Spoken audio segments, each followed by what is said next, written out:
Hi ಎಲ್ಲರಿಗೂ ನಮಸ್ಕಾರ. ಇವತ್ತು ನಾನು ಸ್ಟಫ್ಡ್ ಆಲೂ ಪರಾಟ ಮಾಡೋದು ತೋರಿಸ್ತಾ ಇದ್ದೀನಿ. ಮೊದಲನೇದಾಗಿ ನಾನು ಚಪಾತಿ ಹಿಟ್ಟು ಕಲಸಿಟ್ಕೊಂಡಿದ್ದೀನಿ.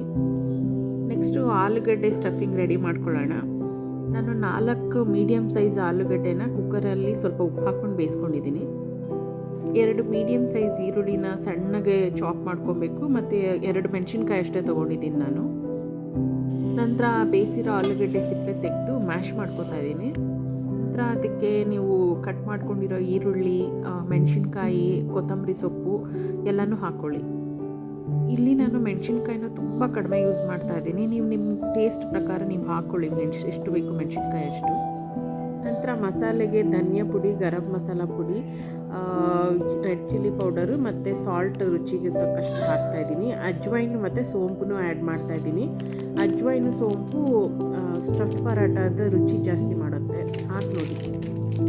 ಆಮ್ಚೂರ್ ಪೌಡರ್ ಇರಲಿಲ್ಲ, ಸೊ ಅದ್ರ ಬದಲಾಗಿ ನಾನು ಅರ್ಧ ನಿಂಬೆಹಣ್ಣಿನ ಹೋಳಿನ ರಸ ಹಾಕ್ಕೊಂಡಿದ್ದೆ. ಎಲ್ಲನೂ ಚೆನ್ನಾಗಿ ಮಿಕ್ಸ್ ಮಾಡ್ಕೊಳ್ಳಿ. ಈಗ ನಮ್ಮ ಸ್ಟಫ್ ರೆಡಿಯಾಗಿದೆ, ಆಲೂ ಸ್ಟಫು. ಚಪಾತಿ ಹಿಟ್ಟನ್ನು ಆಲ್ರೆಡಿ ಕಲಸಿಟ್ಕೊಂಡಿದ್ದೆ. ಸೊ ಇವಾಗ ಲಟ್ಟಿಸ್ಕೊಳ್ಳೋಣ ಪರಾಟಾಗೆ. ಚಪಾತಿಗೆ ಹೇಗೆ ಸಣ್ಣ ಉಂಡೆ ತೊಗೊಂಡು ಒತ್ಕೋತಿರೋ ಅದೇ ಥರ ಒತ್ಕೊಂಡು ಒಂದು ಅರ್ಧ ಒತ್ಕೊಂಡು ಅದರೊಳಗಡೆ ಆಲೂ ಸ್ಟಫ್ನ ಹಾಕಿ.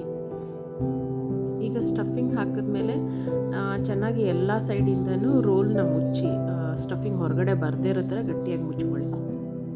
ಸ್ಟಫಿಂಗ್ನ ಚಪಾತಿಯಿಂದ ಚೆನ್ನಾಗಿ ಕವರ್ ಮಾಡ್ಕೊಳ್ಳಿ. ಈ ಥರ ಕವರ್ ಮಾಡಿಕೊಂಡು ನಿಧಾನಕ್ಕೆ ಒತ್ತಬೇಕು ಚಪಾತಿನ. ಅದ್ರ ಮೇಲೆ ತುಂಬ ಜೋರಾಗಿ ಪ್ರೆಸ್ ಮಾಡಬಾರ್ದು, ಆಮೇಲೆ ತುಂಬ ತೆಳುವಾಗಿ ಒತ್ತಕ್ಕೆ ಹೋಗಬಾರ್ದು. ಇದನ್ನು ನೋಡಿ, ಈ ಥರ ಕ್ಲೋಸ್ ಮಾಡಿ ಒಂದು ಸ್ವಲ್ಪ ಪುಡಿ ಹಾಕ್ಕೊಂಡು, ಹಿಟ್ಟಿನ ಪುಡಿ ಹಾಕ್ಕೊಂಡು ನಿಧಾನಕ್ಕೆ ಲಟ್ಟಿಸ್ಕೊಳ್ಳಿ.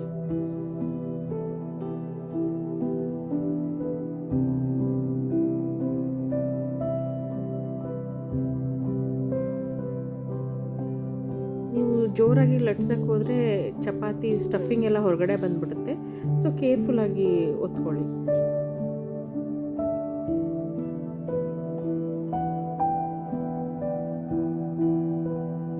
ಸೊ ಇಷ್ಟಗಳ ಒತ್ತಿದ್ದೀನಿ ನಾನು. ಇದು ಸಾಕು, ಈಗ ರೆಡಿಯಾಗಿದೆ. ಇದನ್ನು ತವಾ ಮೇಲೆ ತುಪ್ಪದ ಜೊತೆ ಇಲ್ಲ ಬೆಣ್ಣೆ ಜೊತೆ ಚೆನ್ನಾಗಿ 2 ಕಡೆನೂ ಬೇಯಿಸ್ಕೊಳ್ಳಿ.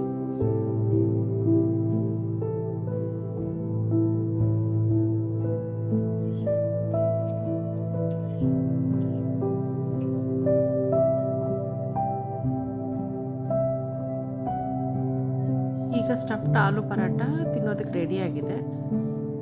ಇದನ್ನು ನೀವು ಪುದೀನ ಚಟ್ನಿ, ಮೊಸರು ಇಲ್ಲ ತುಪ್ಪ, ಬೆಣ್ಣೆ ಯಾವುದ್ರ ಜೊತೆನಾದರೂ ಕೊಡ್ಬೋದು, ಇಲ್ಲ ಹಾಗೇನೂ ಕೂಡ ತಿನ್ಬೋದು. ಮಕ್ಕಳು ಕೂಡ ಇದನ್ನ ತುಂಬ ಇಷ್ಟಪಟ್ಟು ತಿಂತಾರೆ.